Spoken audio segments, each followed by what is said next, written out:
Hello guys, Pratap Verma here, your physics educator बच्चों। और इस लेक्चर में मैं बात करने वाला हूं किसकी, इलेक्ट्रिक फील्ड की। नया कॉन्सेप्ट है इलेक्ट्रोस्टैटिक्स में जो हम डिस्कस करने वाले हैं। इसके प्रीवियस लेक्चर्स तक हमने क्या किया था, हमने कूलम्स लॉ के बारे में बात करी थी, हमने उसके एप्लीकेशंस के बारे में बात करी थी, हमने इक्विलिब्रियम प्रॉब्लम सॉल्व किए थे कूलम्स लॉ को यूज करके जो करते हैं। यहाँ पे नया कॉन्सेप्ट यूज हो रहा है इलेक्ट्रिक फील्ड, इसके बारे में हम डिटेल में बातें करेंगे। बहुत इंपॉर्टेंट टॉपिक है इलेक्ट्रोस्टैटिक्स के लिए, बिल्कुल समझ लो पूरा चैप्टर का बेस यहाँ पे तैयार हो रहा है आपका। ये कॉन्सेप्ट थ्रू आउट आपका यूज होने वाला है, ठीक है। तो स्टे ट्यून्ड, कंसंट्रेट करके अपनी नोटबुक लेकर के बैठ जाओ और उसके बाद में लेक्चर को अटेंड करो। चलो बच्चों, इस लेक्चर से रिलेटेड जो भी नोट्स हैं आपके या इस सीरीज से रिलेटेड, देखो आपको यहाँ पे सारा का सारा कंटेंट इस चैनल पे बच्चों जेई के लिए मिलता है। ये सारे के सारा कंटेंट और सारे के सारे नोट्स, नोटिफिकेशंस, एवरीथिंग ये आपको टाइम से मिलते रहे, इसके लिए टेलीग्राम चैनल को बच्चों ज्वाइन करके सब्सक्राइब करके रखिए। एडिशनल सोर्स आनंदमनी.com ये वेबसाइट है, बहुत क्वालिटी वेबसाइट है। अपनी बढ़िया तरीके से प्रोग्रेस ट्रैक करने के लिए, बहुत सारे रिसोर्सेज के लिए आप इसको यूज कर सकते हो। इंस्टाग्राम पे भी हमको आप फॉलो कर सकते हो बच्चों। As I say again and again, इस चैनल पे आपको मिलता है quality content for all your JEE preparation needs. So इस चैनल के साथ में आपको बने रहना है, चैनल को सब्सक्राइब करके रखना है, बेल आइकन दबा करके रखना है ताकि नोटिफिकेशंस मिस ना हो। अदर देन दैट, एक बहुत ही इंपॉर्टेंट आपके लिए इंफॉर्मेशन और है, ठीक है। वो ये है कि बच्चों, अगर आप चाहते हो कि हमारी जो टीम है उम्मीद टीम, इसके साथ में आप चाहते हो कि ऑफलाइन सेटअप में आपको पढ़ना है, ठीक है, तो उसके लिए आप अनअकैडमी के ऑफलाइन बैच ज्वाइन कर सकते हो। नोएडा सेंटर पे उम्मीद टीम, हमारी टीम पढ़ा रही होगी, और भी बहुत सारे सेंटर्स हैं अनअकैडमी के। Whatever suits you, you can utilise that. और यहाँ ज्वाइन करने के लिए आपको कोई भी क्वेरी जो है, उसके लिए आपको इस हेल्पलाइन नंबर पे कांटेक्ट करना है, आपकी सारी क्वेरीज रिजॉल्व हो जाएंगी। कब ज्वाइन कर सकते हैं, प्रोसेस क्या है, फीस क्या है, एंड ऑल दोस थिंग्स, ठीक है। स्पेशली उन बच्चों के लिए जिनके लिए ये रहता है कि नहीं, मुझे टीचर के आसपास में रह करके पढ़ना है तब मेरा डिसिप्लिन बनता है, या मुझे जो आसपास के स्टूडेंट्स होते हैं उनके साथ में जब मैं compete करता हूं तो मैं अच्छा करता हूं, एक एनवायरनमेंट की मेरे को जरूरत होती है। तो उसके लिए ऑफलाइन सेटअप के जो बैचेस हैं डेफिनेटली बहुत अच्छे काम करते हैं। Other than that, those who can not do that for whatever reason, definitely हम यहाँ पे यूट्यूब पे ही बच्चों सारी की सारी चीजें अच्छे से करा रहे हैं। एकदम स्ट्रक्चर्ड तरीके से आपका ये एकलव्य बैच चल रहा है, तो आप इसके साथ कंटिन्यू करिए और आप अपनी पढ़ाई को बूस्ट कर सकते हैं। थोड़े से सेल्फ डिसिप्लिन की, सेल्फ कंट्रोल की आपको जरूरत पड़ेगी, ठीक है। चलो तो शुरू करते हैं बात। इलेक्ट्रिक फील्ड सबसे पहले होता क्या है, देखो, electric field simply refers to the region around a system of charges in which a test charge experiences electrostatic force, ठीक है। तो चाहे एक सिंगल चार्ज हो, चाहे दो चार्जेस हो, चाहे एक कॉम्बिनेशन ऑफ चार्जेस हो, सिस्टम ऑफ चार्जेस हो, उसके आसपास के उस रीजन को, स्पेस को हम इलेक्ट्रिक फील्ड बोलते हैं, जिसमें इसका चार्ज का, सिस्टम ऑफ चार्ज का इफेक्ट एक्सपीरियंस किया जा सके। और उस इफेक्ट को एक्सपीरियंस करने के लिए हमें क्या यूज करना पड़ेगा, उस इफेक्ट को एक्सपीरियंस करने के लिए हमें यूज करना पड़ेगा एक टेस्ट चार्ज, यानी कि चेक करने के लिए टेस्ट चार्ज की जरूरत पड़ती है, अदरवाइज तो हम चेक नहीं कर पाएंगे, ठीक है। तो यहां पे दो टर्म्स बार बार बच्चों आएंगे आपके सामने, सोर्स चार्ज या system of charge, and then test charge. तो इसको समझ करके चलें कि ये दोनों चीजें अलग अलग क्या है, ठीक है। सो जहां तक बात है सोर्स चार्ज की, तो देखो इस तरीके से आप इमेजिन करो कि सपोज मेरे पास में यहाँ पे ये कई सारे चार्जेस हैं, ठीक है। मे बी इनको हम नाम देते हैं Q1, Q2, Q3 etcetera, right. तो इन सब चार्जेस की वजह से अगर इसके आसपास के रीजन में, इस रीजन में है ना, यहाँ पे आप कोई भी एक टेस्ट चार्ज रखते हो, तो उस टेस्ट चार्ज Q के ऊपर ये अपना क्या हो गया, टेस्ट चार्ज हो गया। और ये जो हमने यहाँ पे सिस्टम दिखा रखा है, ये क्या हो गया, अपना सिस्टम ऑफ चार्जेस हो गया, या बेसिकली सोर्स चार्जेस का सिस्टम हो गया, ठीक है। नाउ इन सब चार्जेस की वजह से क्या होगा, इन सब चार्जेस की वजह से हम एक्सपेक्ट करते हैं कि इस पॉइंट चार्ज के ऊपर एक नेट फोर्स लगेगा। सपोज करो कि ये नेट फोर्स लगेगा, और इसमें ये समझते हुए चले कि देखो इंडिविजुअली ये सारे सारे जो चार्जेस हैं वो सब इसके ऊपर फोर्स लगा रहे होंगे, और सुपरपोजिशन प्रिंसिपल के हिसाब से क्या होगा, इन सब फोर्सेस का हम वेक्टर सम कर सकते हैं। तो इस तरीके से अपन को ये टोटल फोर्स मिल गया है। तो इस पॉइंट पे हम कहेंगे कि भाई ये पॉइंट इलेक्ट्रिक फील्ड के अंदर है। है ना, ये सिंपल सा कॉन्सेप्ट है। अब दूसरा सवाल ये उठता है कि अगर मुझे इलेक्ट्रिक फील्ड को क्वांटिफाई करना पड़े, अगर मुझे ये बताना पड़े कि भाई इलेक्ट्रिक फील्ड कहीं पे कितना स्ट्रांग है या कहाँ पे कितना वीक है, ये सब चीजें मेरे को बतानी पड़ेगी, तो उसको क्वांटिफाई करने के लिए जो फिजिकल क्वांटिटी हम यूज करते हैं उसको हम बोलते हैं इलेक्ट्रिक फील्ड इंटेंसिटी। कई बार आप ये भी देखोगे कि ये जो इलेक्ट्रिक फील्ड इंटेंसिटी का जो टर्म है एंड इलेक्ट्रिक फील्ड, है ना, electric field intensity and electric field, कई बार आप देखोगे कि ये दोनों जो टर्म्स हैं वो लोग इंटरचेंजेबली यूज कर लेते हैं, है ना। तो बहुत बार क्वेश्चंस आपको सिंपली इस तरीके से मिलेंगे कि इलेक्ट्रिक फील्ड इस लोकेशन पे कितना है, इस पॉइंट पे कितना है बताओ, जबकि असलियत में आपसे पूछा क्या जा रहा है, आपसे पूछा जा रहा है इलेक्ट्रिक फील्ड इंटेंसिटी, है ना। तो जब भी कहीं क्वांटिफाई करने की बात आएगी तो इलेक्ट्रिक फील्ड का मतलब इलेक्ट्रिक फील्ड इंटेंसिटी ही होगा, कोई नई बात नहीं होगा, ठीक है। सर ये होता क्या है, इसको समझ लेते हैं, इस बात को समझते हुए चलते हैं। देखो, सपोज करते हैं कि ये हमारा एक सिस्टम ऑफ चार्जेस है। व्हेन आई से सिस्टम ऑफ चार्जेस, तो I basically mean system of source charges. तो सपोज करते हैं कि ये अपने पास सिस्टम ऑफ सोर्स चार्जेस है, इसके अंदर कई सारे चार्जेस हैं। ये जो चार्जेस हैं ये पॉइंट चार्जेस भी हो सकते हैं, ये ऐसे करके ये डिस्ट्रीब्यूटेड चार्जेस भी हो सकते हैं। जैसे यहाँ पे मैंने एक स्फीयर के ऊपर या एक रैंडम शेप के बॉडी के ऊपर कुछ चार्ज दिखाया है, तो ऐसे मल्टीपल चार्जेस बच्चों हो सकते हैं। अब सोचो कि इनकी वजह से क्या होगा, इस टेस्ट चार्ज के ऊपर, ये वाला जो टेस्ट चार्ज अपन ने रखा हुआ है एट दिस लोकेशन, हो सकता है इसके ऊपर इस तरीके से मल्टीपल फोर्सेस लग रहे हो बिकॉज ऑफ दीज चार्जेस। तो मैं ऐसे करके यहाँ पे लिख देता हूँ, ये F1 वेक्टर, ये F2 वेक्टर, ये लेट्स से F3 वेक्टर, है ना। ये मान लिया ऐसे करके हो गया F4 वेक्टर। मतलब all these forces are applying forces on the test charge, right. अब सुपरपोजिशन प्रिंसिपल के हिसाब से क्या होगा, सुपरपोजिशन प्रिंसिपल के हिसाब से कुछ एक नेट फोर्स इसके ऊपर लग रहा होगा। मैंने यहाँ पे बच्चों कुछ भी इसमें कैलकुलेशंस नहीं करी है, मैग्नीट्यूड का, लेंथ का, डायरेक्शन का कुछ खास ध्यान नहीं रखा है, मैंने ऐसे ही कुछ एक जेनरिक चीज यहाँ पे ड्रॉ कर दिया। The idea remains very simple, सभी की वजह से अलग अलग फोर्सेस निकालो, उन सब का वेक्टर सम कर दो, वेक्टर सम करके ये कुछ एक नेट फोर्स हमें मिल जाएगा, ये एक नेट फोर्स मिल जाएगा। ये नेट फोर्स हमने कैलकुलेट कर लिया, किसके ऊपर कैलकुलेट कर लिया, जो कि टेस्ट चार्ज के ऊपर लग रहा था। और इस नेट फोर्स को अपन ने क्या किया, चार्ज से डिवाइड कर लिया। इन अदर वर्ड्स, हमने यहां पे इस प्रोसेस के अंदर क्या कैलकुलेट किया, हमने कैलकुलेट कर लिया फोर्स पर यूनिट चार्ज, हमने कैलकुलेट कर लिया force per unit charge.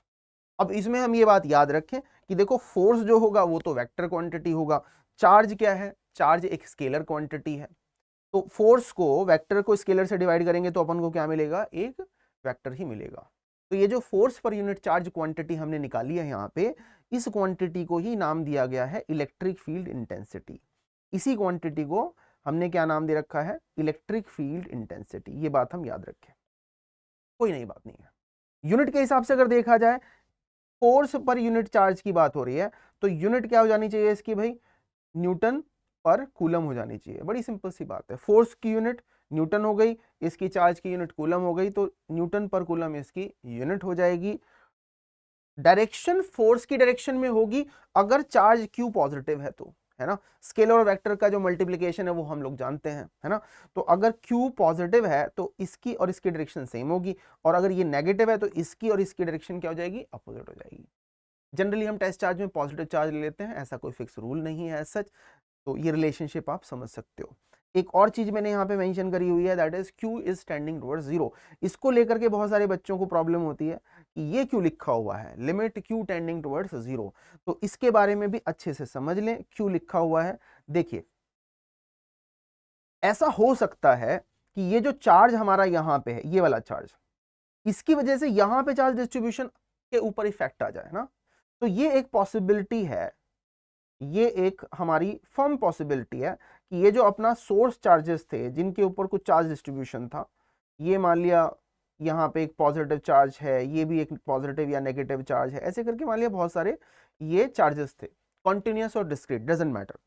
Now there is a possibility कि अपन जो यहाँ पे टेस्ट चार्ज क्यों रखेंगे, है ना, अगर ये टेस्ट चार्ज सफिशिएंटली लार्ज है, बड़ा है ना, पॉजिटिव हो या नेगेटिव हो, तो उसकी वजह से ये हो सकता है कि यहाँ पे कुछ इफेक्ट आ जाए, मतलब ये डिस्ट्रीब्यूशन चेंज हो जाए, है ना। तो if Q is large, it may have some effect on the source charges। और इसकी वजह से क्या होगा, अगर सोर्स चार्जेस का let's say distribution he change हो गया है ना, तो इसकी वजह से क्या होगा, जिस सिस्टम की वजह से हम यहाँ पे इलेक्ट्रिक फील्ड कैलकुलेट कर रहे थे, भाई वो सिस्टम ही चेंज हो जाएगा, उसका डिस्ट्रीब्यूशन ही चेंज हो जाएगा। तो ये तो दिक्कत हो जाएगी, जो चीज आप कैलकुलेट करने गए थे अगर वो चीज ही बदल गई है ना, जिस चीज को आप मेजर करने गए थे अगर वो चीज ही बदल गई तो फिर तो गड़बड़ हो जाएगी। इसलिए हम चाहते हैं, उसका एक जो तरीका है वो ये है कि हम इस टेस्ट चार्ज को जितना पॉसिबली छोटा हो सकता है उतना छोटा रखें। उसमें एक प्रैक्टिकल प्रॉब्लम ये आएगी कि बहुत ज्यादा छोटा चार्ज कर दोगे तो इसके ऊपर जो फोर्स है वो भी कम हो जाएगा और फिर उसको मेजर करने में दिक्कत हो सकती है, ये एक प्रैक्टिकल प्रॉब्लम है। तो you have to balance these two problems, है ना। तो इलेक्ट्रिक फील्ड आप डिफाइन ऐसे ही करोगे, limit Q tending towards zero. Practically इसका मतलब क्या है, चार्ज को काफी छोटा लेंगे ताकि ये सोर्स चार्ज को इफेक्ट ना डाले, लेकिन इतना छोटा हो कि फोर्स भी मेजर हो सके। पता चला फोर्स को मेजर करने के प्रोसेस में हम गलतियां करने लगे, तो इसके ऊपर डैश चार्ज के ऊपर लगने वाला net force divided by charge Q, ये इसकी डेफिनेशन है। ठीक है, डायरेक्शन के बारे में ऑलरेडी बता चुका हूं कि डायरेक्शन अगर Q पॉजिटिव है टेस्ट चार्ज तो डायरेक्शन E की और F की सेम होगी। यूनिट के बारे में मैं ऑलरेडी बता चुका हूं, न्यूटन पर कूलम इसकी यूनिट हो जाएगी, न्यूटन पर कूलम। अगर हमें यूनिट पता है तो अपन डायमेंशनल फॉर्मूला भी लिख सकते हैं बड़े आसानी से। भाई फोर्स के लिए क्या हो जाता है, m1L1 T-2, है ना, किलोग्राम मीटर पर सेकंड स्क्वायर यूनिट आती है और ये इसका डायमेंशनल फॉर्मूला हो जाता है। और अगर हम चार्ज की बात करें तो ये हो जाएगा करंट के लिए एम्पियर और टाइम के लिए T1, है ना। Ampere second is nothing but equal to coulomb, तो एम्पियर सेकंड लेकर के 81 हो गया। और इन दोनों को यूज करके अपन यहाँ पे लिख सकते हैं कि ये जो डायमेंशनल फॉर्मूला इसका है बच्चों क्या हो जाएगा, m1L1 T-3 और उसके बाद में क्या हो गया A-1, ये इसका डायमेंशनल फॉर्मूला। तो कई बार आप देखते हो कि डायमेंशनल फॉर्मूला कंपेयर करने की बात आ जाती है, कहीं ना कहीं यूज हो जाता है। तो जो भी आप एक फिजिकल क्वांटिटी की बात कर रहे हो, किसी भी फिजिकल क्वांटिटी की, तो बच्चों उसके बारे में आपको यूनिट क्या है, डायमेंशनल फॉर्मूला क्या है, एसआई सिस्टम में कम से कम, है ना। और कुछ जो और पॉपुलर यूनिट है उसमें वो आपको पता होना चाहिए। तो ये बात हमारी सही यहाँ पे दिमाग में आ गई हमको, ये बात याद रखें। Other than that electric field के बारे में कि बच्चों it is a physical quantity, it is a physical quantity that we have defined.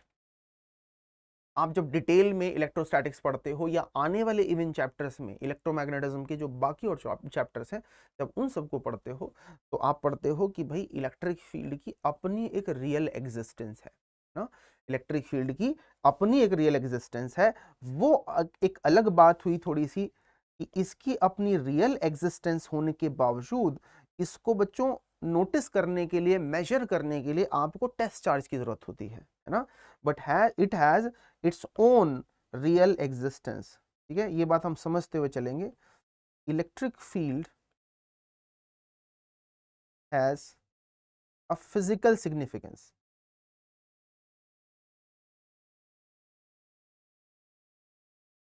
And existence.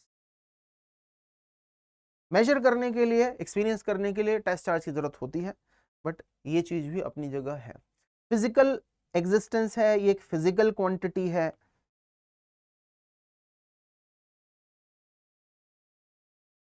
तो किस टाइप का होगा, किस नेचर का होगा, इसके बारे में बात होगी।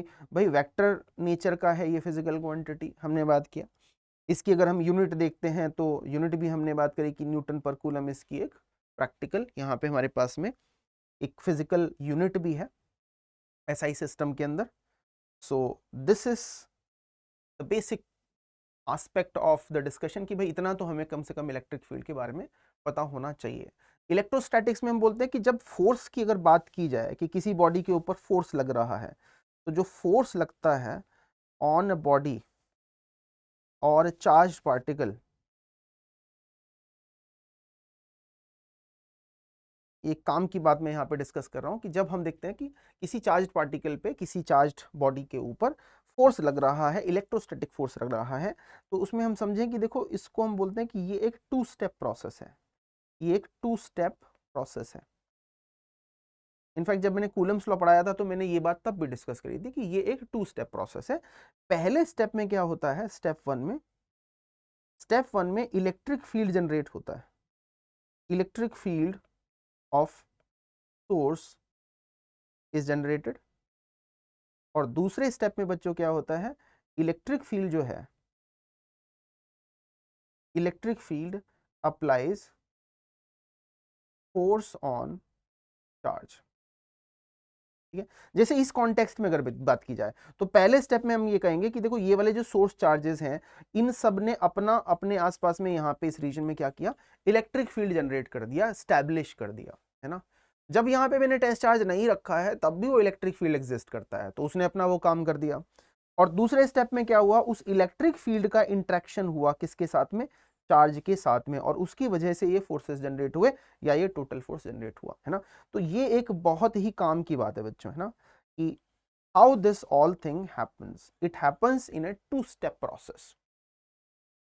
पहले इलेक्ट्रिक फील्ड जनरेट हुआ, फिर उस इलेक्ट्रिक फील्ड ने क्या किया, चार्ज के साथ इंटरेक्ट किया, और तब दोनों के बीच में जो फोर्स है वो लगा। स्टेप 1 और ये वाला अपना हो गया स्टेप 2, दिस इज स्टेप 2। तो इस बात को अच्छे से याद रखेंगे कि स्टेप वाइज प्रोसेस है। इलेक्ट्रिक फील्ड को ऐसे ही बस बातों बातों में नहीं बोल रहे हैं, इसकी एक रियल फिजिकल सिग्निफिकेंस है, इसकी एक रियल फिजिकल एग्जिस्टेंस है। ठीक है, चलो स्टार्टिंग की बातें काफ़ी हो गई, होपफुली हमने इस कॉन्सेप्ट को ठीक ठाक से समझ लिया है कि क्या है ये चीज़, किस तरीके से आई, क्या इसकी सिग्निफिकेंस है। ठीक है, अब सेम डेफिनेशन को मैं थोड़ा सा यहाँ पे देखो रीअरेंज करके रख रहा हूँ। ई वेक्टर हमने अभी देखा कि it was equal to F vector divided by Q. हमने जो टेस्ट चार्ज रखा था उसके ऊपर फोर्स लिया और रेशियो निकाल लिया तो इलेक्ट्रिक फील्ड आ गया। इसको अगर रीअरेंज करके जस्ट लिख दिया जाए, जस्ट इसको रीअरेंज करके अगर लिख दिया जाए तो अपन ये भी तो लिख सकते हैं कि F vector is equal to Q into vector, ये भी लिख सकते हैं। और ये दोनों ही फॉर्मेट में बच्चों हम क्या करेंगे, इस दोनों ही फॉर्मेट में हम इस एक्सप्रेशन को याद रखेंगे, हमारे लिए बहुत काम की बात है। अगर हमें इलेक्ट्रिक फील्ड मेजर करने के लिए कहीं पे बोला है तो हम इसके पास आ जाएंगे कि टेस्ट चार्ज रखा, उसके ऊपर टोटल फोर्स निकाला, उसको रेशियो निकाल लिया, अपन को इलेक्ट्रिक फील्ड मिल गया, है ना। बट ये भी हम याद रखेंगे कि भाई as far as electric field is concerned, electric field is independent of vector F और क्यू। ये एक बड़ा ही कॉमन सा कंफ्यूजन कुछ बच्चों को हो जाता है। ठीक है, इस बात को मैं यहाँ पे क्लैरिफाई इसलिए करके चलना चाह रहा हूँ कि देखो फॉर्मूले के हिसाब से E vector is equal to F vector divided by Q. तो बच्चों को कंफ्यूजन क्या हो जाता है कि सर ये तो इसके हिसाब से फोर्स पे और चार्ज पे डिपेंड करना चाहिए, है ना। भाई फॉर्मूले में आ रहा है ना, एफ यहाँ पे आ रहा है, क्यू यहाँ पे आ रहा है, बट कैच क्या है, कैच ये है कि देखो जितना फोर्स ज्यादा, जितना चार्ज ज्यादा होगा उसी के प्रोपोर्शन में ये फोर्स ज्यादा हो जाएगा, उसी प्रोपोर्शन में। कूलम्स लॉ को याद करके देखो ना, K Q1 Q2 upon R square. तो सोर्स चार्ज कैपिटल क्यू लेट से है, तो वो जितना ज्यादा होगा फोर्स उतना ही ज्यादा होगा, इजंट इट। और जिस चार्ज के ऊपर फोर्स निकाल रहे हो वो जितना ज्यादा होगा उतना ही फोर्स भी ज्यादा होगा। तो असल में इसका जो रोल है वो कैंसल आउट हो जाता है ना। Please understand this very carefully that as far as the electric field is concerned, electric field is not dependent on the test charge, है ना। टेस्ट चार्ज जो भी रखोगे उसके प्रोपोर्शन में फोर्स आ जाएगा, और जब आप उसको डिवाइड करोगे तो वो प्रोपोर्शनैलिटी कट जाएगी, कैंसिल आउट हो जाएगी, इसलिए डिपेंडेंसी नहीं है। ठीक है, यहां से हमने स्टार्ट किया और हम यहाँ पे ये सारी अजम्पशंस लेकर के चल रहे हैं कि जो चार्ज होगा वो सफिशिएंटली छोटा है ताकि वो फील्ड को अफेक्ट ना करे। ठीक है, अगर इस सबको मेंटेन किया जाए तो आप देखो ये रिलेशनशिप भी बड़ा काम का रिलेशनशिप है जो हमें याद रखना चाहिए, है ना। हमने कुछ नहीं किया, यहाँ पे क्रॉस मल्टीप्लिकेशन कर दिया तो हम पा रहे हैं कि charge into electric field is equal to force. और यहां से एक बड़ा ही काम का कंक्लूजन और हम याद रखेंगे निकाल करके इसको, जो कि थ्रू आउट द चैप्टर हमको काम आएगा, वो ये बच्चों कि if Q is equal to positive, then force and E vector वो क्या होंगे बच्चों, सेम डायरेक्शन में होंगे, वो सेम डायरेक्शन में होंगे अगर फोर्स पॉजिटिव, अगर चार्ज पॉजिटिव है तो। और अगर चार्ज नेगेटिव रहा, Q अगर नेगेटिव है तो उस सिचुएशन में क्या होगा, फोर्स एंड E वेक्टर ये ऑपोजिट डायरेक्शन में होंगे।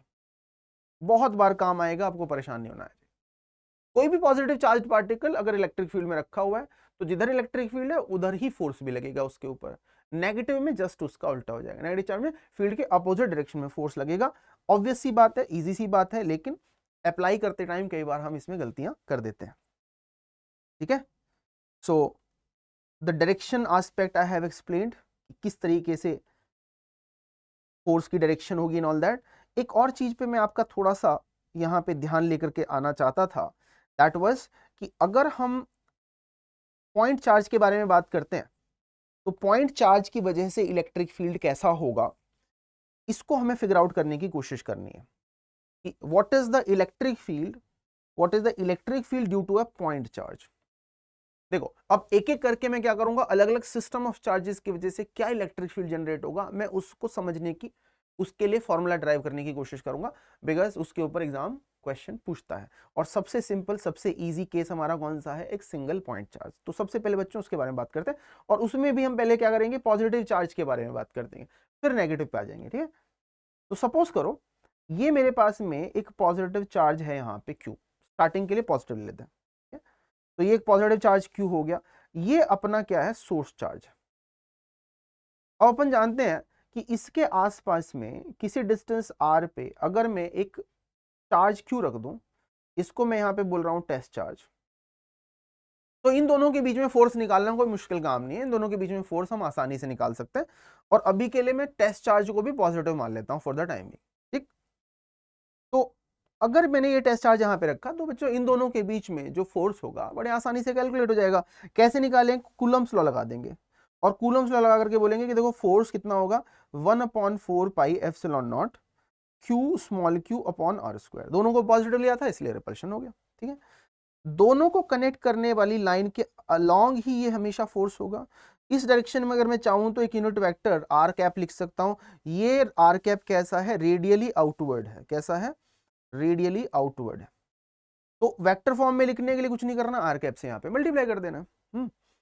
तो इस तरीके से फोर्स निकल गया अपना। डेफिनेशन ऑफ इलेक्ट्रिक फील्ड के हिसाब से electric field is nothing but equal to force divided by the test charge. तो अगर मैं ये काम करता हूं कि मैं फोर्स को डिवाइड कर दूं टेस्ट चार्ज से, तो देखो ई वेक्टर मिल जाएगा और उसकी वैल्यू जाएगी 1/4 pi epsilon naught Q small q upon r square, upon कितना, स्मॉल q, और ये हो गया r cap. And this is what I was saying कि देखो स्मॉल q जो टेस्ट चार्ज है बच्चों कैंसिल आउट हो जाता है। मैंने थोड़ी देर पहले बताया था कि देखो टेस्ट चार्ज का इफेक्ट नहीं आता है ना, electric field is not dependent on test charge. Measurement के प्रोसेस में बस हम उस टेस्ट चार्ज को यूज कर रहे हैं। It actually cancels out in this process because force is proportional to that charge, तो इसलिए ये कैंसिल आउट हो जाता है। और जब ये कैंसिल आउट हो जाता है तो काम आसान हो गया, है ना। इसकी वैल्यू सीधी सीधी 1/4 pi epsilon naught Q upon r square हो जाएगी। तो electric field due to a point charge का बच्चों हम लोग क्या करेंगे, एक फॉर्मूला याद कर लेंगे, मस्त काम आएगा हमारे खूब। Electric field E vector is 1/4 pi epsilon not capital Q upon r square r cap, या कई बार हम इसको लिखते हैं KQ upon r square r cap. याद रखने में थोड़ी आसानी होती है। कूलम्स लॉ के डिस्कशन के टाइम में मैंने ये बात ऑलरेडी आप लोगों को बता दी थी कि as far as K is concern, small k, तो स्मॉल k की जो वैल्यू होती है वो सिंपली क्या होती है, 1/4 पाई एप्सिलॉन नॉट, इसके लिए वैक्यूम वाले केस के लिए। तो जिस भी किसी फॉर्मेट में आप इसे याद रखना चाहें आप इसको याद रख सकते हैं, बस मीनिंग चीजों का याद रखें, है ना। देखो मैंने यहां पे जान करके पॉजिटिव चार्ज क्यों लिया हुआ था और उसके लिए फॉर्मूला डिराइव किया था, उसका जो वेरिएशन है उसको भी सोच लें कि अगर कैपिटल क्यू नेगेटिव होता तो क्या होता, है ना। इस बात के ऊपर एम्फेसिस देने से पहले मैं यहां पे मेंशन कर रहा हूं कि भाई आर कैप जो है it is radially outward unit vector, और ये रेडियल आउटवर्ड कहां से लेना है, टेस्ट चार्ज की लोकेशन से लेना है, ना कि सॉरी सोर्स चार्ज की लोकेशन से लेना है, ना कि टेस्ट चार्ज की लोकेशन से। तो यूनिट वेक्टर बाहर की तरफ हो गया, मैग्नीट्यूड क्या हो गया इसका इलेक्ट्रिक फील्ड का, ये वाली quantity KQ upon r square, और डायरेक्शन कहां से मिल गई अपन को, यहां से मिल गई। अब दूसरा जो केस मैं आपको बताना चाहता हूं वो ये है कि अगर बाई चांस ये नेगेटिव होता तब क्या होता बच्चों, इसको अभी भी पॉजिटिव लेकर के काम करते हैं। ठीक, अगर बच्चों ये नेगेटिव होता तो ये फोर्स की जो डायरेक्शन है जो हमने इधर बनाई हुई है रेडियली आउटवर्ड, तो ये जो डायरेक्शन है ये रेडियली इनवर्ड हो जाती, क्योंकि टेस्ट चार्ज पॉजिटिव ले लिया था, अट्रैक्शन हो जाता, ये रेडियली इनवर्ट हो जाती। तो फोर्स लिखते टाइम में यहाँ पे क्या करता, मैं यहाँ पे अगर नेगेटिव वैल्यू लिखता तो उस नेगेटिव का नेगेटिव साइन उठा करके आप इससे आर कैप से मल्टीप्लाई कर देते, तो ये आर कैप की जगह क्या हो जाता, माइनस आर कैप हो जाता, और यहाँ पे इसको मैग्नीट्यूड को एज इट इज लिखे रखते, है ना, ये तरीका था। तो ई वेक्टर की वैल्यू किधर हो जाती, अंदर की तरफ हो जाती। जो हम पॉजिटिव चार्ज के लिए कैलकुलेशन करे हैं उसके हिसाब से, पॉजिटिव चार्ज के हिसाब से, तो डायरेक्शन ऑफ इलेक्ट्रिक फील्ड कैसी हो गई, रेडियली आउटवर्ड हो गई। लेकिन अगर ये नेगेटिव होता तो इसका नेगेटिव साइन में उठा करके इसके साथ चिपका देता ऐसे, ये बन जाता माइनस आर कैप, तो डायरेक्शन कैसी हो जाती, रेडियली इनवर्ड हो जाती, है ना। और यहां पे अपन क्या लिख देते, यहां पे अपन लिख देते सिंपली यूनिट वेक्टर, सॉरी यहां पे अपन लिख देते simply the magnitude of the electric field. तो इन जनरल आपको ये याद रखना है, बड़ी सिंपल सी बात ये याद रखनी है कि अगर देखो पॉजिटिव चार्ज रहेगा तो उसकी वजह से इलेक्ट्रिक फील्ड कैसा होगा, रेडियली आउटवर्ड होगा ना, रेडियली आउटवर्ड होगा। और नेगेटिव के लिए कैसा हो जाएगा, सिंपली रेडियली इनवर्ड हो जाएगा। इतनी बात आप याद रखेंगे, बार बार आपको एक्चुअली ये बात काम आने वाली है। और आप ये भी याद रखेंगे कि भाई टेस्ट चार्ज का कोई इफेक्ट नहीं होता है ना, ये अपना टेस्ट चार्ज है, no effect of test charge on vector E, चाहे वो साइन की बात हो चाहे वो मैग्नीट्यूड की बात हो, टेक्निकली इसका कोई इफेक्ट नहीं होना चाहिए। और जो इफेक्ट होता है मैग्नीट्यूड की वजह से वो डिजायरेबल नहीं है, समझ रहे हो बात को, वो होना ही नहीं चाहिए। ठीक है, कुछ बच्चे यहाँ पे आर्ग्यू कर सकते हैं कि सर आपने बताया था कि टेस्ट इसको चार्ज को छोटा रखना है, और अभी आप बोल रहे हो इसका कोई इफेक्ट ही नहीं होता है। दोनों चीजों को समझने की कोशिश करो, जिस चीज को हम मेजर करना चाह रहे हैं उसके ऊपर एक्चुअली क्यू का कोई इफेक्ट नहीं होता, जिस चीज को हम एक्चुअली मेजर करना चाह रहे हैं। अगर हम इसको ज्यादा रख देंगे, ज्यादा कर देंगे, तो उससे क्या होगा, जिस चीज को हम मेजर करने वाले हैं वो ही बदल जाएगा, और उस सेंस में हम बोलते हैं कि भाई ई पे फर्क पड़ेगा। ठीक है, बट जो चीज मैं मेजर करना चाहता था, एक्चुअल सोर्स का इलेक्ट्रिक फील्ड, उसके ऊपर क्यू का कोई इफेक्ट नहीं होता है, ना उसके साइन का मैग्नीट्यूड, ना उसके साइन का इफेक्ट होता है, ना उसके मैग्नीट्यूड का इफेक्ट होता है। क्यों, क्योंकि देखो ये कैंसिल आउट हो जाता है अल्टीमेटली यहाँ पे, ये बात हम याद रखेंगे। अदर देन दैट मैंने यहाँ पे देखो आपके लिए ये डायग्राम बना करके रखा हुआ था ऑलरेडी, जिसमें कि मॉड ऑफ ई को आर के साथ में बच्चों प्लॉट किया हुआ है, K Q upon R square is the electric field. आप देखो ई इस एक्सेस के ऊपर है, आर ये वाले एक्सेस के ऊपर है, तो आप देख रहे होंगे ऑब्वियस सी बात है कि mod of E is directly proportional to क्या, 1 अपॉन आर स्क्वायर। तो अगर आर की वैल्यू बढ़ती है तो तेजी से इलेक्ट्रिक फील्ड की वैल्यू घटती है, जितना जितना आप दूर जाओगे पॉइंट आर से देखो इसकी फील्ड की वैल्यू घटती चली जा रही है, और लास्ट में asymptotically it goes to zero when R tends to infinity. तो बहुत दूर जाओगे तो फील्ड की वैल्यू कम हो जाएगी, नो डाउट अबाउट दैट। ठीक है, और अगर बहुत पास आओगे तो तेजी से इलेक्ट्रिक फील्ड की वैल्यू बढ़ती चली जाएगी, अगर तेजी से पास आओगे तो, मतलब पास आओगे अगर सोर्स चार्जेस के, तो फील्ड की वैल्यू बढ़ती है। लेकिन अगर सपोज पॉइंट चार्ज की हम बात कर रहे थे यहाँ पे, अगर आर को बिल्कुल जीरो ही कर दिया आपने पॉइंट चार्ज के लिए, तो मैथमेटिकली अनडिफाइंड हो जाएगा। यहाँ पे अगर आपने जीरो ही रख दिया तो अनडिफाइंड हो जाएगा। बट द पॉइंट इज कि जितना क्लोज हो जाओगे पॉइंट चार्ज के, उतना ही उसकी इलेक्ट्रिक फील्ड की वैल्यू बढ़ जाएगी। ठीक है, जो ये था इसका थ्योरेटिकल पार्ट, और एक सिंपल सा एप्लीकेशन कि पॉइंट चार्ज का इलेक्ट्रिक फील्ड अपन कैसे कैलकुलेट करें, है ना। तो मैंने बेसिक थ्योरी इलेक्ट्रिक फील्ड को लेकर के एक्सप्लेन कर दिया आपको, पॉइंट चार्ज के लिए जो इलेक्ट्रिक फील्ड कैलकुलेशन होती है वो एक्सप्लेन कर दिया आपको। इसके और एप्लीकेशंस अब हम आगे देखेंगे जैसे जैसे इस लेक्चर के अंदर पढ़ेंगे। ठीक है, आई होप आपको इस चैनल का ये कंटेंट पसंद आ रहा है, आपको समझ में आ रही हैं चीज़ें। ये लेक्चर्स अटेंड करने से कोई भी आपकी क्वेरी है, क्वेश्चन है, कमेंट है, तो definitely write to us in the comments and we will try to address those things. Electric field के बारे में बात हो रही थी, प्रॉपर्टीज के बारे में कुछ बात कर लेते हैं। ये एक वेक्टर क्वांटिटी है, we have already talked about it, vector quantity है। Direction negative charge positive charge के लिए कैसी होगी ये भी हम ऑलरेडी डिस्कस कर चुके हैं। एक इंटरेस्टिंग बात यहाँ पे और डिस्कस करनी है, that is superposition principle. Right, देखो इमेजिन करो कि ये मल्टीपल अपने पास में कुछ चार्जेस का, यहाँ पे सोर्स चार्जेस का कॉम्बिनेशन पड़ा हुआ है।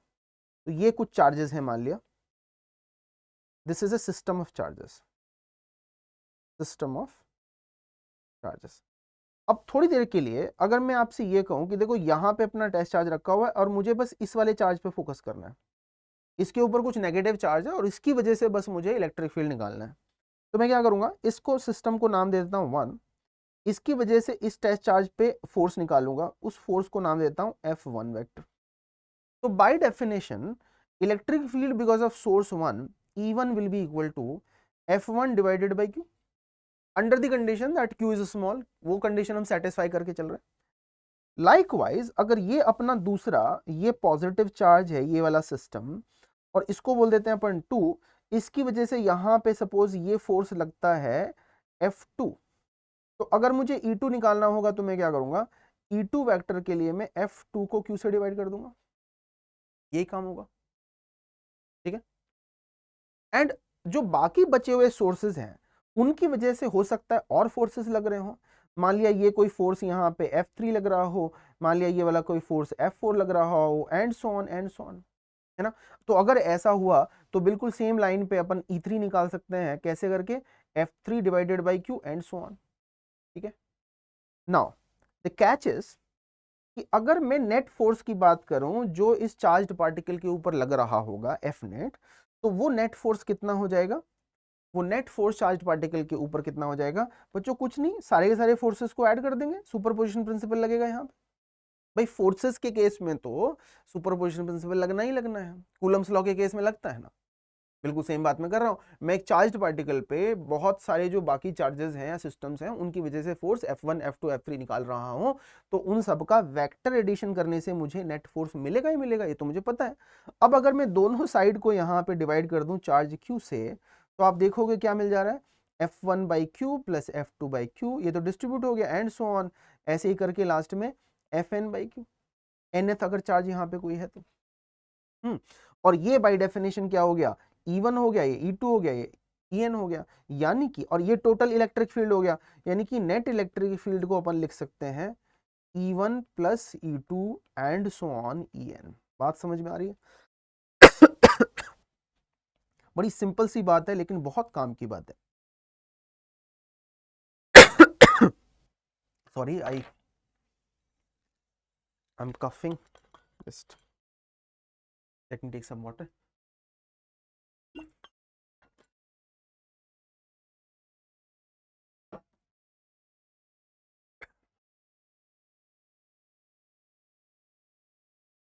तो अपन कहां पे पहुंच गए कंक्लूजन पे, अपन यहां कंक्लूजन पहुंच गए कि जैसे फोर्सेस में सुपरपोजिशन प्रिंसिपल लग रहा है ऐसे ही चार्जेस के इलेक्ट्रिक फील्ड में भी सुपरपोजिशन प्रिंसिपल लग रहा है। लैंग्वेज में अगर बोला जाए तो भाई अगर हमारे पास एक सिस्टम ऑफ चार्जेस है तो बच्चों सिस्टम ऑफ चार्जेस का जो टोटल इलेक्ट्रिक फील्ड होगा वो क्या होगा, उनके इंडिविजुअल कंपोनेंट्स के इलेक्ट्रिक फील्ड के वेक्टर सम के बराबर होगा, है ना। यहाँ पे ऑब्वियसली हो रहा है वेक्टर सम, और इस तरीके से हम इलेक्ट्रिक फील्ड निकाल सकते हैं। इसकी हम एप्लीकेशंस भी बच्चों यहाँ पे इस लेक्चर के अंदर देखेंगे, बहुत काम की बात है। Okay, so that is what I mean by superposition principle for charges, और इस तरीके से हम इसको यूटिलाइज करते हैं।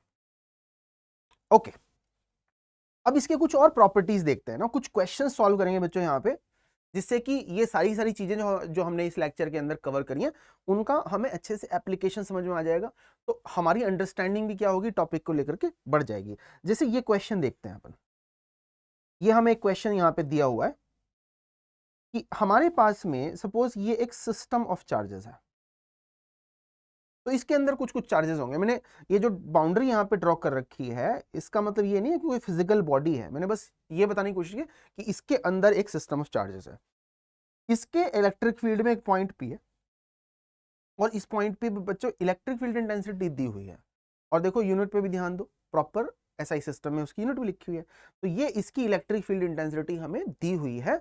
एंड यहाँ पे ऑब्वियसली फिर कोई एक कोऑर्डिनेट सिस्टम भी रहा होगा, है ना। इमेजिन करते हैं कि ये कोई कोऑर्डिनेट सिस्टम है, X axis, Y axis, Z axis, तभी तो I cap, J cap, K cap के टर्म्स में लिखा जाएगा। तो एट दिस पॉइंट पी हमें यह भी बताया हुआ है कि एक टेस्ट चार्ज या चार्ज रखा हुआ है -5 माइक्रोकूलम का, कूलम बहुत बड़ी यूनिट होती है, माइक्रोकूलम मिलीकूलम में टिपिकली आपको चार्जेस देखने को मिलते हैं, ठीक है। तो ये फोर्स, ये चार्ज यहाँ पे रखा हुआ है और पूछा क्या है, इस पार्टिकल के ऊपर फोर्स कितना लगेगा। तो देखो डायरेक्ट फॉर्मूला बेस्ड क्वेश्चन है, डायरेक्ट फॉर्मूला बेस्ड क्वेश्चन है, F is equal to Q into vector E, दोनों का सीधा सीधा मल्टीप्लीकेशन कर देंगे। Q की वैल्यू -5 माइक्रोकूलम और इलेक्ट्रिक फील्ड दे रखा है 3i cap plus 2j cap minus 4k cap, तो दोनों का किया मल्टीप्लीकेशन, तो बच्चों हमें क्या मिल गया, -15i cap minus 10j cap plus 20k cap. और ध्यान से देखें यूनिट क्या हो जाएगी, देखो न्यूटन पर कूलम को अपन ने मल्टीप्लाई किया माइक्रो कूलम से, तो कूलम तो कट गया, माइक्रो बच गया, यानी कि ये हो जाएगा यहाँ पे माइक्रो न्यूटन। ये फोर्स की वैल्यू हो जाएगी। ये प्रॉपर वेक्टर फॉर्म में लिखा हुआ है। अगर आपको मान लिया इसका मैग्नीट्यूड बताना होता तो आप क्या कर देते, इस वेक्टर का मैग्नीट्यूड निकाल लेते। आप कहते कि ये 15 का स्क्वायर प्लस 10 का स्क्वायर प्लस 20 का स्क्वायर, देखो स्क्वायरिंग में नेगेटिव साइन तो हट जाएगा, इतना माइक्रो कूलम हो जाएगा, square root of all this. Unit magnitude अगर निकालना है तो इस तरीके से इसको फिगर आउट कर सकते हैं। Okay, so it is a straight forward application कि अगर किसी पॉइंट पे इलेक्ट्रिक फील्ड अपन को पता है तो इलेक्ट्रिक फील्ड को यूज करके अपन फोर्स निकाल सकते हैं। उसका रिवर्स भी देखते हैं, है ना, रिवर्स भी पॉसिबल है। फोर्स की जगह सॉरी इलेक्ट्रिक फील्ड की जगह इस बार चार्ज दिया हुआ है और फोर्स दिया हुआ है ना, इस बार हमें क्या करना है, इस बार हमें उल्टा इलेक्ट्रिक फील्ड निकालना है बच्चों। By definition it is force divided by charge Q, direct definition based है। फोर्स की value 6i cap minus 3k cap और किसमें, न्यूटन में है, और चार्ज की वैल्यू कितनी है, -6 माइक्रो कूलम है। ठीक है, माइक्रो कूलम है, माइक्रो नीचे है, ध्यान रखना। तो जब फोर्स निकालेंगे देखो कितना हो जाएगा, 6 और 6 ये तो -1 हो गया आई कैप, है ना, -1 आई कैप को सिंपली हम माइनस आई कैप भी लिख सकते हैं, और फिर माइनस माइनस प्लस, है ना, 1/2 कितना k कैप। और बच्चों ध्यान दें, देखो न्यूटन पर कूलम तो हो ही गया, लेकिन नीचे है 10⁻⁻6, ऊपर जाकर के क्या होगा, 10⁻6 मल्टीप्लाई होगा, इतना न्यूटन पर कूलम इसकी इलेक्ट्रिक फील्ड की वैल्यू आ गई। और अगर आप देखो तो इस प्रॉब्लम में इलेक्ट्रिक फील्ड की वैल्यू सिग्निफिकेंट है, काफी सिग्निफिकेंट वैल्यू यहाँ पे हमें दी हुई है। तो इस प्रॉब्लम में हमने क्या किया, इलेक्ट्रिक फील्ड हमने कैलकुलेट किया, फोर्स हमें पहले से दिया हुआ था। इसी क्वेश्चन को थोड़ा सा और एक्सटेंड करते हैं, है ना। मैं कहता हूं कि ये जो आपने अभी देखा, ये क्वेश्चन का सपोज ए पार्ट था, इसी क्वेश्चन का बी पार्ट अब और देखते हैं कि what will be the force on charged particle जबकि उसके ऊपर चार्ज q dash is equal to 10 microcoulomb at p। Question की लैंग्वेज पे ध्यान दें, क्वेश्चन की इंटेंशन पे ध्यान दें। देखिए, जो हमें पहले सिचुएशन दी हुई है कि -6 माइक्रोकूलम चार्ज है और फोर्स इतना लग रहा है, उसको यूज करके हमने इलेक्ट्रिक फील्ड निकाल लिया। बच्चों electric field is independent of this charge, electric field निकालने के लिए बस इसका यूज हुआ था, लेकिन ये इस पे डिपेंड नहीं करता है। इलेक्ट्रिक फील्ड यहाँ पे जो होगा वो इस पे डिपेंड नहीं करता है। अब अपन ने क्या किया, इसको हटा दिया, क्यू को हटा दिया, और क्यू की जगह क्या ले आए हम यहाँ पे, रिप्लेस करके क्यू डैश ले आए, है ना, क्यू हैज बीन रिमूव्ड। तो ये मत समझना कि क्यू रिमूव होने से वहां पे इलेक्ट्रिक फील्ड भी खत्म हो गया, ये तो बहुत बड़ा ब्लंडर होगा। इलेक्ट्रिक फील्ड वहां पे अभी भी है, क्यू हट गया, क्यू की जगह नया चार्ज आ गया। उस नए चार्ज पे अगर मुझे फोर्स निकालना है तो मैं उस नए चार्ज को उस लोकेशन के बस इलेक्ट्रिक फील्ड से मल्टीप्लाई कर दूंगा, नए वाले चार्ज को उस लोकेशन पे इलेक्ट्रिक फील्ड से मल्टीप्लाई कर दूंगा। नया चार्ज 10 माइक्रोकूलम है। इलेक्ट्रिक फील्ड की वैल्यू अपन ने यहां पे कैलकुलेट कर ली थी, -i cap plus j cap by 2 into 10⁻6 Newton पर कूलम। अब इसमें ध्यान दें, कूलम कूलम ये कैंसिल आउट हो जाएगा, माइक्रो इस 10⁻6 को कैंसिल कर देगा, है ना, जब कैलकुलेशंस करने जाएंगे तो। और उसके बाद में तो कुछ नहीं, मल्टीप्लाई कर दो, 10 इंटू -1 आई कैप यानी कि -10 आई कैप और फिर +5 जे कैप। ये बच्चों इसका न्यूटन में क्या हो जाएगा, फोर्स का वैल्यू हो जाएगा। और अगर आप फोर्स का मैग्नीट्यूड निकालना चाहते हो तो √10 का स्क्वायर प्लस 5 का स्क्वायर न्यूटन। समझ रहे हो बात को। तो इससे बड़े काम है तो बड़े सिंपल सिंपल से क्वेश्चंस, कैलकुलेशन में कुछ नहीं है। और देखो ध्यान से समझने की इस बात को कोशिश करो कि जेई बहुत ही कम ऐसे क्वेश्चंस देता है जिसमें कैलकुलेशंस ज्यादा इंपॉर्टेंट होती हैं। ठीक है, लेट्स से मॉडर्न फिजिक्स के कुछ क्वेश्चंस हैं तो उसमें कैलकुलेशंस फिर भी थोड़ी आ जाती हैं, बट जेई आपसे ये नहीं चाहता कि आप एक कैलकुलेटर बन जाओ, है ना, बहुत सारी कैलकुलेशंस करते रह जाओ। जेई आपसे चाहता है कि आपको फिजिक्स के कॉन्सेप्ट्स अच्छे से आते हो, उनकी एप्लीकेशंस अच्छे से आती हो, और उसमें छोटी मोटी कुछ कैलकुलेशंस करनी हो तो वो आप कर सको। समझ रहे हो बात को।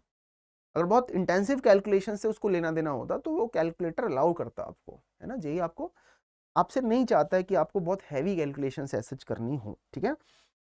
तो एनीवेज कॉन्सेप्ट आपने समझ लिया कि इलेक्ट्रिक फील्ड निकालना है तो force divided by test charge, लेकिन फॉर्मूले में force divided by electric charge लिखा हुआ है, लेकिन electric field does not depend on the test charge, it does not depend on the force on the test charge, rather depends only on the source charges. जब charge को आप test charge को हटा दोगे तब भी इलेक्ट्रिक फील्ड वहां पे है, उसकी एक रियल फिजिकल एग्जिस्टेंस है, उसकी एक फिजिकल सिग्निफिकेंस है ना। उसको हटा करके आप कोई दूसरा चार्ज वहां पे रख दोगे तो उस पे भी फोर्स लगेगा बिकॉज ऑफ इलेक्ट्रिक फील्ड। ये छोटी छोटी बातें हमको याद रखनी है। और एक क्वेश्चन देखते हैं। इस क्वेश्चन में देखो क्या दिया हुआ है कि सपोज एक सीलिंग से ये एक आइडियल स्ट्रिंग एल लेंथ की हमने अटैच कर रखी है एक चार्ज पार्टिकल के साथ, नेगेटिव चार्ज है पार्टिकल के ऊपर, एक्सेलरेशन ड्यू टू ग्रेविटी भी हमको पता है, और इसको हम क्या करते हैं एक छोटा सा एंगल थीटा से इसकी इक्विलिब्रियम स्टेट से लेट्स से डिस्टर्ब करके छोड़ देते हैं। इनफैक्ट इसकी इक्विलिब्रियम स्टेट जो है वो थोड़ी अलग आएगी।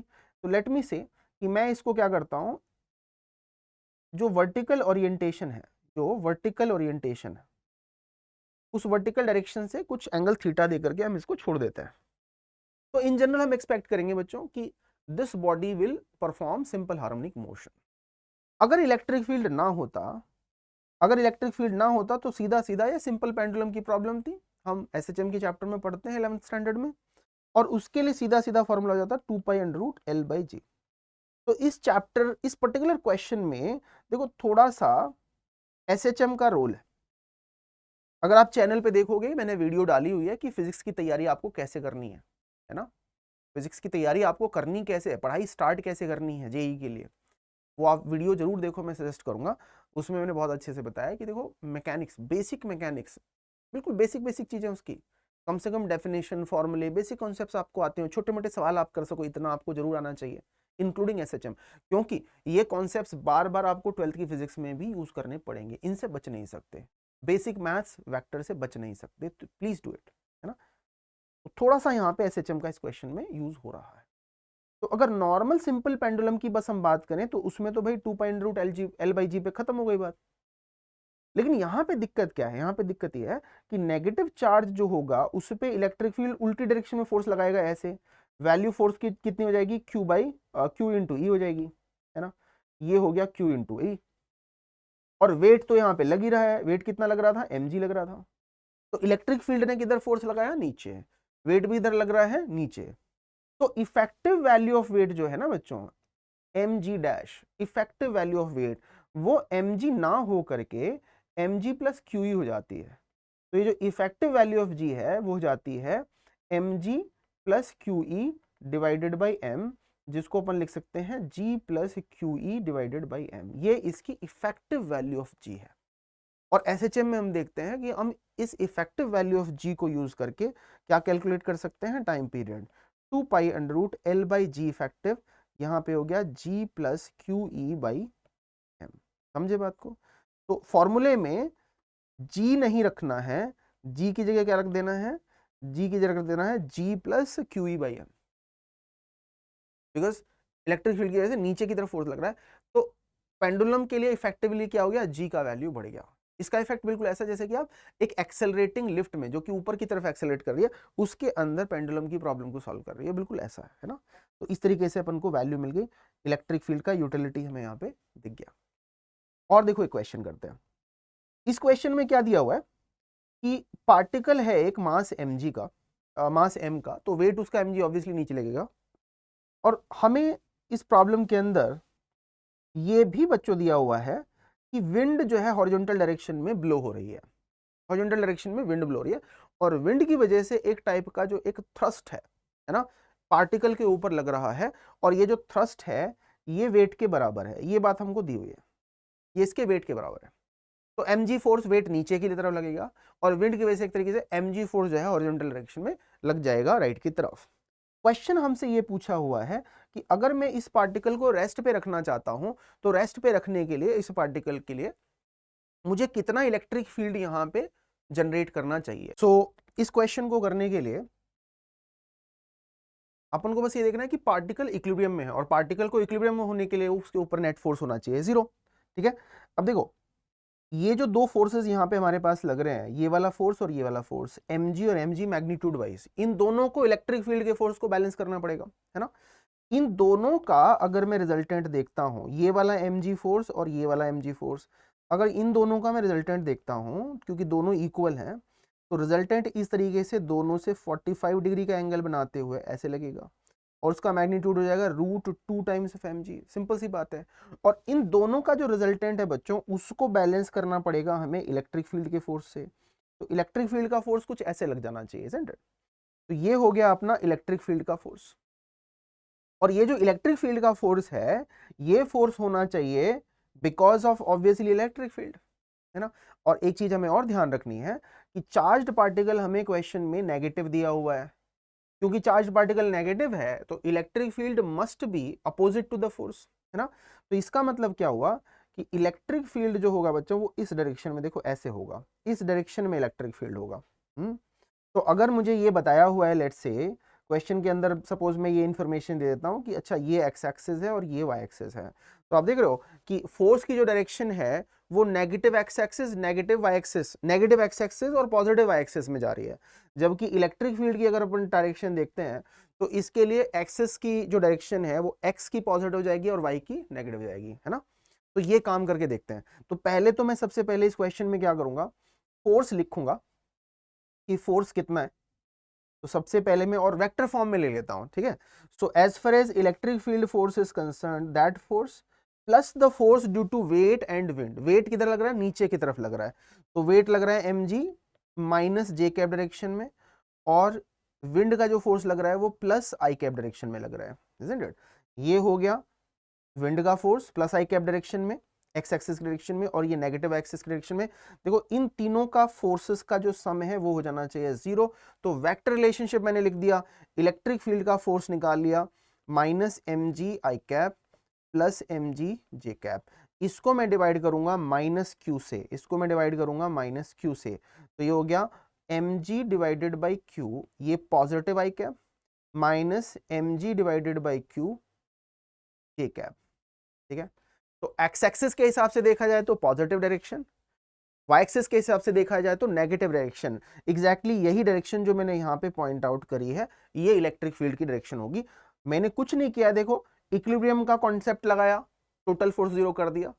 दूसरे स्टेप में मैंने क्या किया, इलेक्ट्रिक फील्ड की जो डेफिनेशन होती है सीधी सीधी वही डेफिनेशन अप्लाई कर दी कि force on the charge divided by the charge value is equal to electric field, और सीधा सीधा हमारा यहाँ पे इलेक्ट्रिक फील्ड का वैल्यू मिल गया। चलिए, सो दिस इज डन। एक और क्वेश्चन करते हैं। इस लेक्चर का जो पर्पस था, एज आई सेड कि भाई इलेक्ट्रिक फील्ड को हम समझ लें कॉन्सेप्ट वाइज कि क्या होता है, कैसे होता है, definition, unit, properties, all those things, and उसकी एप्लीकेशंस देखें। और एप्लीकेशंस में भी हम सबसे ज्यादा आज फोकस कर रहे हैं किसके ऊपर, पॉइंट चार्ज के इलेक्ट्रिक फील्ड के ऊपर, राइट। जैसे कि ये क्वेश्चन देखते हैं, हमारे पास ये तीन चार्जेस हैं, Q1, Q2 और Q3, ये तीन चार्जेस हैं। तीनों चार्जेस की वैल्यू हमें यहाँ पे दी हुई है, 10 माइक्रोकूलम, 5 माइक्रोकूलम, 5 माइक्रो, ये वैल्यू हमको दी हुई है। और हमें पॉइंट डी पे क्या निकालना है, इलेक्ट्रिक फील्ड निकालना है। इसके अलावा क्वेश्चन में हमको ये जो सेपरेशन है, ये जो लेंथ है, ये भी हमें दी हुई है। सपोज करो कि ये 2 मीटर है, तो एक स्क्वायर है, उसके वर्टिसेस पे, 3 वर्टिसेस पे चार्जेस रखे हुए हैं, और चौथा जो वर्टेक्स है उसके ऊपर मुझे इलेक्ट्रिक फील्ड निकालना है। अदर देन दैट मुझे यहाँ पे कोऑर्डिनेट सिस्टम भी दिया हुआ है कि ये एक्स एक्सिस की डायरेक्शन है और ये वाई एक्सिस की डायरेक्शन है। तो I cap, J cap, unit vector सब हम निकाल सकते हैं। तो सबसे पहले काम करते हैं, जो ये Q3 चार्ज है इसकी वजह से इलेक्ट्रिक फील्ड निकालते हैं। देखो इसकी वजह से पॉजिटिव चार्ज दे रखा है यहाँ पे सारा का सारा, तो पॉजिटिव चार्ज क्योंकि दे रखा है तो सारे के सारे इलेक्ट्रिक फील्ड्स जो होंगे वो रेडियली आउटवर्ड होंगे, है ना। तो इसकी वजह से रेडियली आउटवर्ड इलेक्ट्रिक फील्ड कौन सा हो जाएगा, इधर हो जाएगा। ये जो इलेक्ट्रिक फील्ड है इसको मैं यहाँ पे बोल दे रहा हूँ E3 वेक्टर। तो जब मैं E3 निकालने की कोशिश करूंगा तो देखो E3 कितना हो जाएगा, वेक्टर है तो देखो दो चीजें हैं, मैग्नीट्यूड है और डायरेक्शन है। पहले मैं बात कर रहा हूं मैग्नीट्यूड की, तो मैग्नीट्यूड हो गया KQ3 divided by the length of the side. अभी के लिए A लिख लेते हैं, तो KQ3 divided by the length of the side which is equal to A, उसका कर देंगे स्क्वायर, तो KQ अपॉन A स्क्वायर वाला R स्क्वायर वाला टर्म आ गया, मैग्नीट्यूड हो गया। डायरेक्शन कौन सी है, आई कैप डायरेक्शन है, तो E3 ऐसे निकल गया। बिल्कुल सेम तरीके से आप Q2 की वजह से इलेक्ट्रिक फील्ड ये जो हो जाएगा E2 वो निकाल सकते हो। तो E2 कितना निकल गया बच्चों? E2 निकल गया KQ2 upon A square divided multiplied by कितना? J कैप, डायरेक्शन के लिए।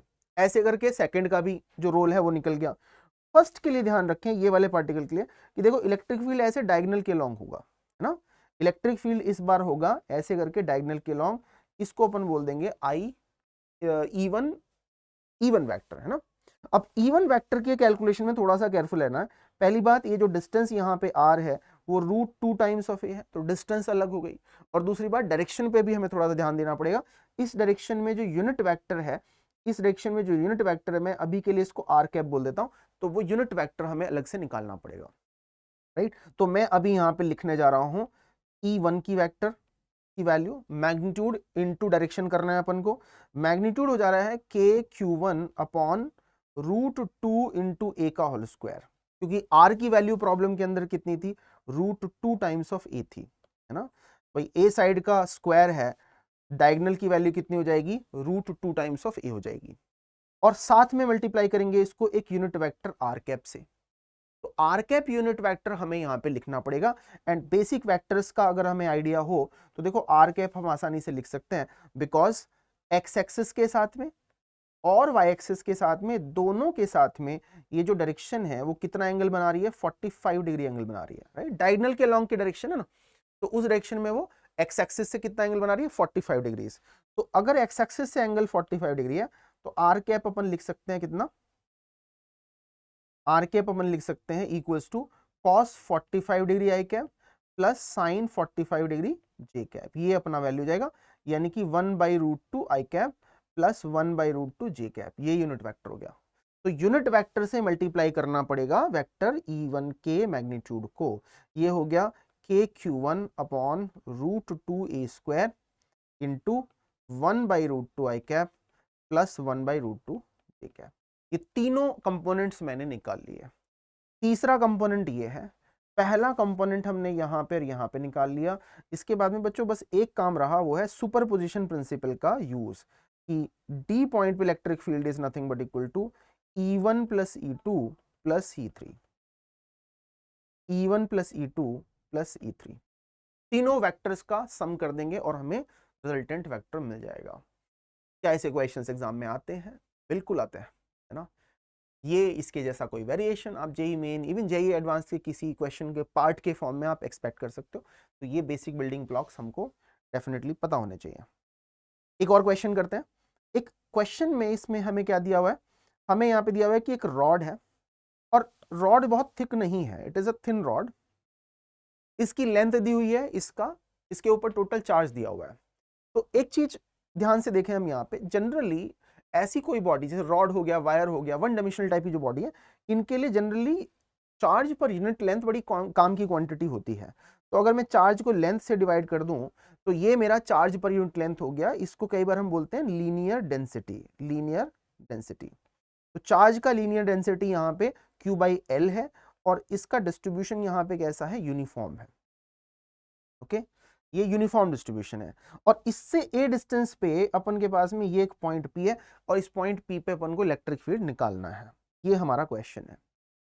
पहली जो अप्रोच यहाँ पे मैं डिस्कस कर रहा हूँ वो गलत अप्रोच है। बच्चे उसको जनरली, खासकर जब उन्हें इलेक्ट्रिक फील्ड के बारे में पता नहीं होता, तो ये अप्रोच लगा देते हैं और गलत आंसर निकाल बैठते हैं। ये नहीं करना है, ठीक है। जो मैं पहले बता रहा हूँ वो नहीं करना है। आप सोचते हो कि रॉड है, रॉड के मिड पॉइंट पे चार्ज को हम कॉन्सेंट्रेटेड मान लेंगे, जैसे सेंटर ऑफ मास में होता है, ठीक है। कई बार आप ये काम करते हो कि हम रॉड के सेंटर पे चार्ज को कॉन्सेंट्रेटेड मान लेंगे, और उसके बाद में आप कहते हो कि अच्छा यहां से यहां तक की जो डिस्टेंस है ये वाली, ये डिस्टेंस अपनी कितनी होगी? L/2 प्लस ए, है ना। और सीधा सीधा E का फॉर्मूला लगा देंगे कि EP is equal to KQ upon R square. R में क्या आ जाएगा? L/2 प्लस ए का होल स्क्वायर, और यूनिट वेक्टर आर कैप बाहर की तरफ। ये गलत हो जाएगा, ये काम नहीं करना है। आप चार्ज का कंसंट्रेशन रॉड के सेंटर पे ऐसे ही नहीं मान सकते हो। आप वो सेंटर ऑफ मास वाला आइडिया सीधा सीधा ऐसे नहीं लगा सकते हो। प्लीज डोंट डू दिस, ठीक है। हमें अभी तक इलेक्ट्रिक फील्ड केवल, या तो हमें डेफिनेशन पता है, या तो हमें पॉइंट चार्ज की वजह से जनरेट होने वाला इलेक्ट्रिक फील्ड पता है, इसके अलावा हमें कुछ नहीं पता। तो हम इस आइडिया को यूज करेंगे, थोड़ा सा कैलकुलस यूज करेंगे और इसके साथ आगे क्वेश्चन को करेंगे, ठीक है। नाउ कैलकुलस कैसे करेंगे, देखो कैलकुलस का यूज इस तरीके से कुछ करने वाले हैं हम इंस्टेड ऑफ सेइंग कि हमारे पास में रॉड का मास की तरह चार्ज सेंटर पे कॉन्सेंट्रेटेड है, हम बोलेंगे कि देखो इस एंड से अगर हम x डिस्टेंस पे देखें तो हम इसका एक छोटा सा पार्ट एलिमेंट का dx लेंथ का कंसिडर कर सकते हैं। Let us consider this small part of length dx of this rod. अब इस dx लेंथ के लिए जो चार्ज होगा tx छोटे से पार्ट के ऊपर, वो हो जाएगा लैम्डा इंटू dx। क्यों? लैम्डा बस charge per unit length, charge per unit length को मल्टीप्लाई कर दिया लेंथ से तो क्या मिल गया, चार्ज पर यूनिट लेंथ को मल्टीप्लाई कर दिया लेंथ से तो क्या मिल गया, उसके ऊपर छोटे से एलिमेंट के ऊपर चार्ज मिल गया। क्योंकि इसकी थिकनेस ज्यादा नहीं थी टू स्टार्ट विद, इसकी थिकनेस ज्यादा थी ही नहीं, थिकनेस छोटी सी थी और लेंथ भी हमने छोटी सी ले ली, तो इसको हम ऑलमोस्ट एक पॉइंट मास के इक्विवेलेंट ले सकते हैं।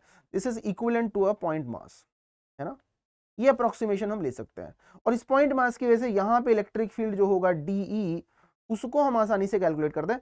देखो इस डायरेक्शन में यूनिट वेक्टर में आर कैप मान ले रहा हूँ, है ना, यूनिट वेक्टर में अभी के लिए यहाँ पे आर कैप मान ले रहा हूँ। डायरेक्शन क्या होगी, रेडियली आउटवर्ड होगी, है ना, अगर चार्ज हमारा पॉजिटिव हुआ तो, है ना, नेगेटिव हुआ तो रेडियली इनवर्ड हो जाएगी। अभी के लिए मान लेते हैं कि चार्ज पॉजिटिव है, रेडियली आउटवर्ड डायरेक्शन है, उसी डायरेक्शन में यूनिट वेक्टर अपना कौन सा है, आर कैप है।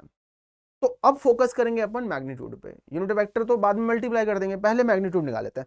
तो इस DE वेक्टर का जो मैग्नीट्यूड होगा उस पे सीधा सीधा पॉइंट चार्ज का फॉर्मूला लगा देंगे, लिखेंगे कि DE is equal to K D Q upon कितना, R square into R cap, या इसको लिखेंगे के डी क्यू की जगह लैम्डा dx अपॉन कितना, आर स्क्वायर। और ध्यान दें यहाँ पे आर की जगह वैल्यू कितना जाना है, आर की जगह वैल्यू जाना है, देखो ये वाला x प्लस ये वाला a, ये दोनों ऐड हो जाएंगे, है ना।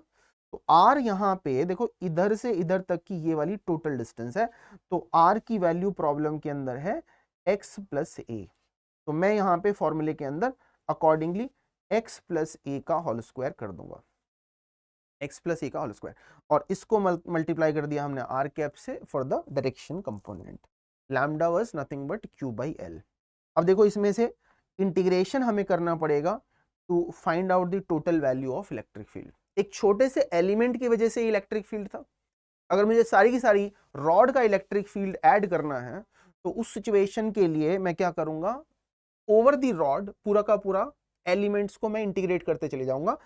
और उस इंटीग्रेशन के प्रोसेस में I hope you can see कि x की वैल्यू 0 से लेकर के कहां तक, कैपिटल L तक चेंज होगी। तो that is what I am going to do, 0 to लेकर के L, 0 टू लेकर के L, I am going to integrate the whole expression. Integration के प्रोसेस में के लैम्डा बाहर आ जाता है, dx upon x square x plus a whole square यहीं पर आ जाता है, इंटीग्रेशन 0 टू L, और आर कैप भी बाहर आ जाएगा। अब इस इंटीग्रेशन पे थोड़ा सा ध्यान देते हैं, सिंपल सा इंटीग्रेशन है, कुछ मुश्किल नहीं है। अगर देखो 1 अपॉन एक्स स्क्वायर dx होता, अगर 1 अपॉन एक्स की पावर 2 dx इस फॉर्मेट में होता इंटीग्रेशन, तो इसको करने के लिए कोई दिक्कत नहीं थी, एक्स की पावर माइनस एन का फॉर्मूला, एक्स की पावर एन का फॉर्मूला हम लगा देते हैं, है ना। इंटीग्रेशन में integration X power N dx is nothing but equal to X power N plus 1 upon N plus 1 plus C, N की वैल्यू बस -1 ना हो, स्पेशल केस, राइट, ठीक है, तो उसके लिए डायरेक्ट फॉर्मूला लग सकता है। तो देखो यहाँ पे इंटीग्रेशन बन के क्या आएगा, x की पावर n, मतलब n की जगह यहाँ पे क्या है, -2, है ना, इसको आप न्यूमरेटर में लेकर के जाओगे तो पावर -2 हो जाएगी। तो this becomes x plus a की पावर -2 प्लस 1 अपॉन -2 प्लस 1, और उसकी लिमिट्स रखी जाएंगी 0 से लेकर के L तक, और k लैम्डा आर कैप रहेगा बाहर। इस तरीके से अपना इंटीग्रेशन आ जाएगा। इसको सिंप्लीफाई करेंगे, देखो नीचे का जो पोर्शन है वो बेसिकली -1 है, और ये वाला जो पोर्शन है basically 1 upon X plus A है। तो when I try to simplify this, I will get this minus K lambda R cap, ये वैल्यू हो गई, and 1 upon X plus A limits 0 to L, minus K lambda R cap, L की value रखते हैं तो 1 upon X plus L minus 1 upon 0 plus, my bad there, यहाँ पे x plus ए था तो x की जगह l आ जाएगा, तो ये जगह l प्लस ए, तो 1 अपॉन n प्लस ए या तो 1 अपॉन 0 प्लस ए। और सिंप्लीफाई कर देते हैं, L प्लस ए इंटू ए, ये हो गया इसका एलसीएम, इधर हो जाएगा कितना, a माइनस एल प्लस ए, ये हो जाएगा। इसको सिंप्लीफाई करोगे minus K lambda R cap आ जाएगा, और देखो यहाँ पे a कैंसिल आउट हो जाता है, तो बचेगा बस l minus minus cancel out, तो दिस बिकम्स इक्वल्स टू, और लैम्डा की वैल्यू कितनी है, capital Q divided by L है, तो जब आप लैम्डा को L से मल्टीप्लाई करोगे तो Q की वैल्यू आ जाएगी, तो this becomes equals to guys K Q upon L plus A into R cap, ये अपना इलेक्ट्रिक फील्ड का आफ्टर इंटीग्रेशन वैल्यू आ जाता है, ठीक है, K Q upon L plus A into A. आप चाहो तो इसको रिमेंबर याद भी कर सकते हो रिजल्ट को, और बड़े आसानी से याद हो जाएगा, कोई मुश्किल बात नहीं है। देखो अगर पॉइंट चार्ज का फॉर्मूला लगाते तो के क्यू अपॉन आर स्क्वायर जैसा फॉर्मूला आता है, सही है, तो के क्यू तो वहां से ही आ गया, के क्यू वाला टर्म तो आना ही आना है। उसके बाद डिनोमिनेटर को अगर मैं देखूं तो यहाँ पे है एल प्लस ए इंटू ए, ध्यान से देखो ए जो है वो इसके एक एंड से डिस्टेंस है ये वाली, और एल प्लस ए क्या है, दूसरे एंड से डिस्टेंस है, तो डिनोमिनेटर में दोनों एंड्स से जो डिस्टेंस है R1 और R2, एक्चुअली उसका मल्टीप्लिकेशन हो रहा है रखा है, तो यहाँ पे सीधा सीधा आर स्क्वायर ना लिख करके यहाँ पे R1 R2 का एक तरीके से मल्टीप्लिकेशन मैंने कर रखा है ना। और ये बात स्पेशल केस में भी ट्रू हो जाएगी। देखो अगर आप इस क्वेश्चन में ये कह दो कि if you simply say that here a is very very small compare to l, in fact इसका उल्टा लेता है, if you say in this problem that a is very very large compared to l, अगर मैं a को बहुत बड़ा कर दूं l के कंपैरिजन में, तो इसका मतलब क्या होगा, रॉड बहुत छोटी सी है और बहुत डिस्टेंस पे हम देख रहे हैं, उस केस में आप इसको पूरा का पूरा पॉइंट मास की तरह ट्रीट कर सकते हो, और आपका आंसर उस केस में K Q upon A square आ जाना चाहिए, because you can treat it as a point mass, you can treat it as a point mass, right? So this is exactly what happens when you look at the solution over here, है ना। देखो अगर ये बहुत छोटा है इसके comparison में, तो ये इग्नोर हो जाएगा, a और a का मल्टीप्लिकेशन करके क्या हो जाएगा, a स्क्वायर, मतलब ये जो रिलेशनशिप हमने निकाला है, जो फॉर्मूला हमने निकाला, वो एग्जैक्टली इस फॉर्मेट में आ जाता है, पॉइंट मास के या पॉइंट चार्ज के फॉर्मूले को सेटिस्फाई करने लगता है, ठीक है। तो दैट्स इट, इतना काम करेंगे तो हम इलेक्ट्रिक फील्ड इस तरीके से निकाल सकते हैं। तो बच्चों आपने आज इलेक्ट्रिक फील्ड का कॉन्सेप्ट पढ़ा इस लेक्चर के अंदर, आपने उसके एप्लीकेशंस देखे, आई बिलीव कि आपको लेक्चर अच्छा लगा होगा, आपको इस लेक्चर से फायदा हुआ होगा, ये मेरी उम्मीद आपसे है।